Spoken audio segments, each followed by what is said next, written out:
আসসালামু আলাইকুম। আজকে আমরা চলে গিয়েছিলাম সিজদাহ কাবাব সিটিতে।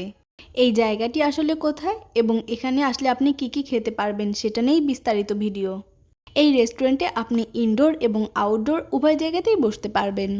তবে আমার কাছে ইনডোরের চেয়ে আউটডোরের ডিজাইনটা বেশি ভালো লেগেছে।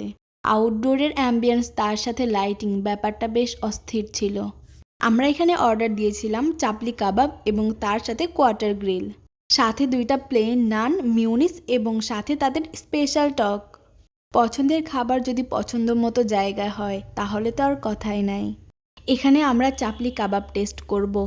এটার টেস্ট বিশ্বাস করেন এত বেশি মজা ছিল, একদম মুখে লেগে থাকার মতো।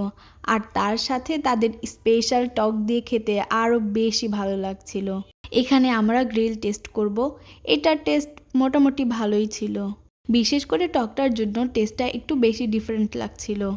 খাবারের টেস্ট অবশ্যই ভালো ছিল, আপনি চাইলে অবশ্যই এখানে এসে টেস্ট করে যেতে পারেন। আশা করি তারা এভাবে তাদের খাবারের মান ধরে রাখবে। খাবার শেষে আমরা চারপাশটা ঘুরে ঘুরে দেখছিলাম এবং পছন্দ মতন ভিডিও ক্লিপ নিচ্ছিলাম। জায়গাটি ফটোশ্যুটের জন্য আসলেই অনেক সুন্দর। পুরো এরিয়া অনেক সুন্দর করে সাজানো গোছানো। এখানে আপনাদের সুবিধার জন্য মেনু কার্ড দিয়ে দেওয়া হলো। এখানকার প্রাইস মোটামুটি রিজনেবল ছিল। আরেকটা ব্যাপার হলো আপনি এখানে লাইভ খাবার বানানো দেখতে পারবেন। আর এই জায়গাটির লোকেশন হলো ভদ্রা বাস স্ট্যান্ডের রাস্তার অপোজিটে। সো আজকের মতো এই পর্যন্তই। সবাই সুস্থ থাকবেন, ভালো থাকবেন। আল্লাহ হাফেজ।